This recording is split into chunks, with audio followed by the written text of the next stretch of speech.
आज से 23 साल पहले इस वारदात को अंजाम दिया गया था। ये एक ऐसी उलझी हुई वारदात थी जिसे सीबीआई ने भी सुसाइड बताकर केस बंद कर दिया गया था। क्राइम कथा में इस बार आपके लिए पेश है कहानी उसी शिल्पी गौतम डेथ मिस्ट्री की।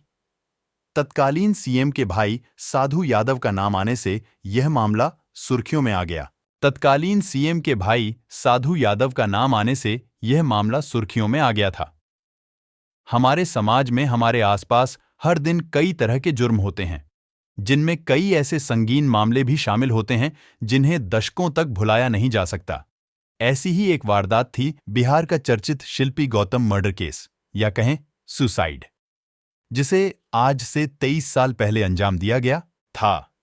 ये एक ऐसी उलझी हुई वारदात थी जिसे सीबीआई ने भी सुसाइड बताकर अपना काम पूरा कर दिया था। इसके बाद ये केस बंद कर दिया गया था। क्राइम कथा में इस बार आपके लिए पेश है कहानी उसी शिल्पी गौतम डेथ मिस्ट्री की। ये बात सन 1999 की है। बिहार की राजधानी पटना में रहती थी शिल्पी जैन, जो बहुत खूबसूरत और स्टाइलिश थी। वो मिस पटना भी थी। एक दिन वो रिक्शा में बैठकर अपने इंस्टीट्यूट जा रही थी, तभी उसे अपने बॉयफ्रेंड गौतम सिंह का एक दोस्त रास्ते में मिल गया। उसने शिल्पी को इंस्टीट्यूट छोड़ देने की बात कही। चूंकि शिल्पी उस लड़के को गौतम की वजह से पहले से ही जानती थी, लिहाजा वो उसके साथ गाड़ी में सवार हो गई। लेकिन वो लड़का शिल्पी को इंस्टीट्यूट ले जाने की बजाय पटना के बाहरी इलाके में मौजूद फुलवारी शरीफ के वाल्मी गेस्ट हाउस ले गया। शिल्पी पर टूट पड़े थे कई लोग। जब शिल्पी ने उस लड़के से वहां जाने की वजह पूछी तो उसने कहा कि गौतम भी वहीं पर मौजूद है। गौतम के वहां मौजूद होने की बात सुनकर शिल्पी शांत हो गई।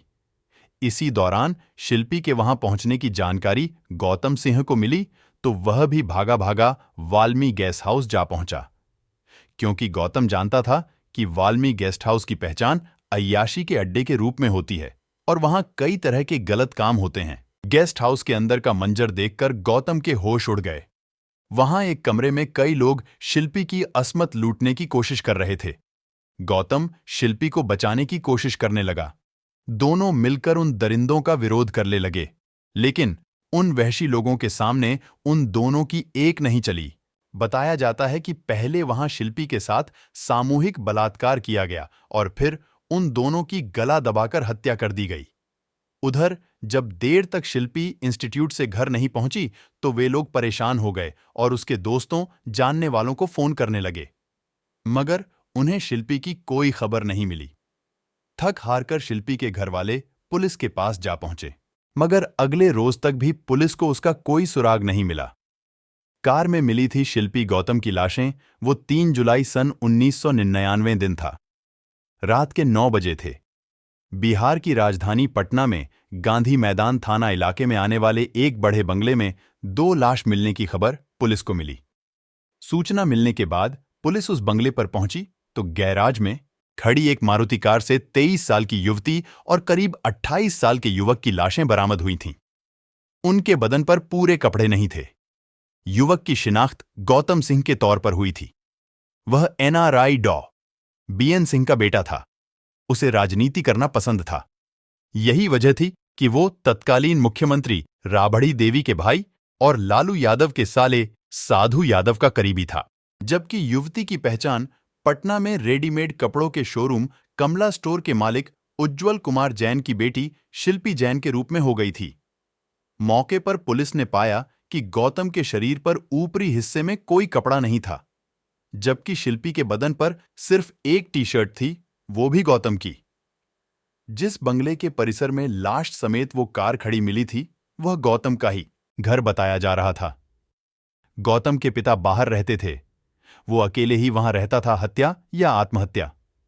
अब सवाल यह था कि दोनों ने आत्महत्या की थी या वे दोनों किसी बड़ी साजिश का शिकार हुए थे। इसी बात को लेकर देर रात तक पटना पुलिस के आला अधिकारी मगजमारी करते रहे। लेकिन जैसे जैसे प्रारंभिक जांच आगे बढ़ी तो इस मामले के तार तत्कालीन सत्ताधारी दल के बड़े नेताओं से जुड़ने लगे थे। यही वजह थी कि पहली नजर में पुलिस ने इसे प्रेमी प्रेमिका की आत्महत्या से ज्यादा कुछ नहीं माना। पुलिस अधिकारी अभी इस मामले की पहली तफ्तीश कर चैन की सांस भी नहीं ले पाए थे कि इस वारदात को लेकर चौतरफा शोरगुल शुरू होने लगा। मौके पर मुख्यमंत्री राबड़ी देवी का भाई साधु यादव भी पहुंच गया था। पुलिस की बड़ी लापरवाही, यह मामला हाई प्रोफाइल होने की वजह से तूल पकड़ रहा था। लिहाजा पुलिस ने फौरन दोनों लाशों को कार से निकालकर पोस्टमार्टम के लिए भेज दिया था। हालांकि गौतम का परिवार उस वक्त विदेश में था। यही नहीं, पुलिस उस कार को ड्राइव करके थाने ले गई जिसमें लाशें मिली थीं। इसकी वजह से उसमें मौजूद अधिकतर फिंगरप्रिंट भी मिट गए थे। पुलिस इस मामले में इतनी तेजी दिखा रही थी कि बिना पोस्टमार्टम रिपोर्ट और फॉरेंसिक जांच के ही उसने इस वारदात को खुदकुशी का मामला करार दे दिया था। तेजी से हुआ पोस्टमार्टम और अंतिम संस्कार पुलिस पर ना जाने ऐसा कौन सा भूत सवार था कि रात में दोनों लाशों का पोस्टमार्टम कराने के बाद फौरन दोनों लाशों का अंतिम संस्कार भी कर दिया गया था, जबकि गौतम के परिवार से वहां कोई मौजूद तक नहीं था। पोस्टमार्टम रिपोर्ट में बढ़ा खुलासा लाशें और अधिकतर सबूत पुलिस ने खुद ही खत्म कर दिए थे। लेकिन जब शिल्पी और गौतम की पोस्टमार्टम और फॉरेंसिक रिपोर्ट सामने आई तो इस मामले से जुड़े सभी पुलिस वालों के होश फाख्ता हो गए, क्योंकि उन दोनों की पोस्टमार्टम रिपोर्ट उनके साथ की गई दरिंदगी की गवाही दे रही थी और पुलिस के तमाम दावों को झुठला रही थी। रिपोर्ट से खुलासा हुआ कि शिल्पी जैन के साथ सामूहिक बलात्कार किया गया था। उसके कपड़ों पर वीर्य के जो दाग थे वे एक से ज्यादा लोगों के थे। उन दोनों के जिस्म पर खरोंचे जाने और जूतों से पीटे जाने के निशान भी मिले थे। वारदात के पीछे आया था साधु यादव का नाम। पोस्टमार्टम रिपोर्ट बाहर आने से इस मामले ने तूल पकड़ लिया था। अखबारों में इस मामले से जुड़ी खबरें सुर्खियों में थीं। अब इस वारदात के पीछे सीधे सीधे मुख्यमंत्री के भाई साधु यादव का नाम आने लगा था। यही वजह थी कि पुलिस इस मामले को आत्महत्या बताकर पहले दिन से ही दबाने में जुट गई थी। साधु यादव के नाम को लेकर विपक्षी ने सीएम राबड़ी देवी पर धावा बोल दिया था। सदन में उन्हें घेरने की तैयारी चल रही थी। इस केस में साधु यादव के साथ साथ 2 सांसदों और कुछ विधायकों के भी नाम भी चर्चा में आ गए थे। लिहाजा इस मामले को लेकर विपक्ष के नेता धरना प्रदर्शन करने लगे। तेजी से हुआ पोस्टमार्टम और अंतिम संस्कार पुलिस पर ना जाने ऐसा कौन सा भूत सवार था कि रात में दोनों लाशों का पोस्टमार्टम कराने के बाद फौरन दोनों लाशों का अंतिम संस्कार भी कर दिया गया था, जबकि गौतम के परिवार से वहां कोई मौजूद तक नहीं था। पोस्टमार्टम रिपोर्ट में बड़ा खुलासा हुआ। 4 साल तक चली थी सीबीआई जांच। मामला बढ़ता देख प्रदेश की राबड़ी देवी की सरकार ने अंत में 2 महीने बाद इस मामले की जांच सीबीआई को सौंपने का आदेश दिया। सीबीआई ने जांच शुरू कर दी थी। इसी दौरान सीबीआई ने सीएम के दबंग भाई साधु यादव से डीएनए के लिए ब्लड सैंपल की मांग की थी, लेकिन साधु यादव ने सैंपल देने से साफ इनकार कर दिया था।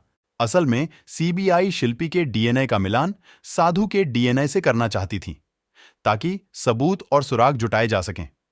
लेकिन 4 साल तक चली सीबीआई जांच का कोई नतीजा नहीं निकला। सीबीआई की हैरान करने वाली रिपोर्ट, उस वक्त सीबीआई ने एक तत्कालीन सांसद से कई दफा पूछताछ की थी, लेकिन कोई सबूत हाथ नहीं लगा। इसके बाद सीबीआई ने आखिरकार 1 अगस्त 2003 को अपनी फाइनल रिपोर्ट कोर्ट में पेश की और इस केस को खुदकुशी बताकर बंद कर दिया। सीबीआई ने अपनी रिपोर्ट में कहा था कि दोनों ने जहर खाकर जान दी है और शिल्पी के कपड़ों पर मिले वीर्य को, निशानों को पसीना बताया गया था। सीबीआई की फाइनल रिपोर्ट बिल्कुल वैसी ही थी जैसी बिहार पुलिस पहले ही बना चुकी थी। शिल्पी के भाई का अपहरण। मगर सीबीआई की जांच और रिपोर्ट से शिल्पी के परिवार वाले संतुष्ट नहीं थे। शिल्पी का भाई प्रशांत इस मामले को लेकर लगातार आवाज उठाता रहा। वो इस केस को रीओपन कराने के लिए भाग दौड़ करता रहा। इसी बीच 2006 में अचानक प्रशांत को अगवा कर लिया गया। पुलिस ने भी उसके अपहरण की बात को सच बताया था, लेकिन अचानक वो दिन बाद लौटकर वापस घर आ गया था। इसके बाद उसने इस केस को लेकर कभी मुंह नहीं खोला। पुलिस भी पता नहीं लगा सकी कि उसका अपहरण किसने किया था। इस केस से जुड़े संजीदा सवाल, क्या वाकई ये वारदात हत्या नहीं, सुसाइड थी? इस वारदात के लिए कौन दोषी था? साधु यादव ने अपना ब्लड सैंपल क्यों नहीं दिया था?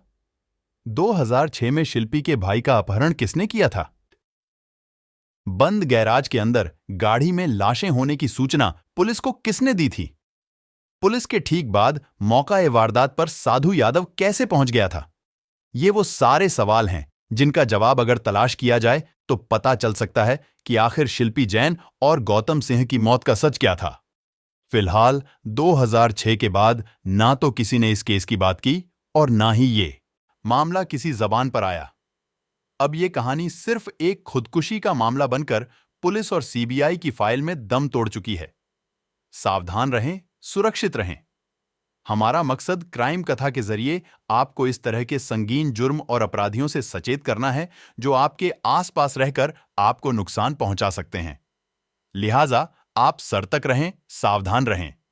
तभी आप खुद को और अपने अपनों को जुर्म से महफूज रख सकते हैं।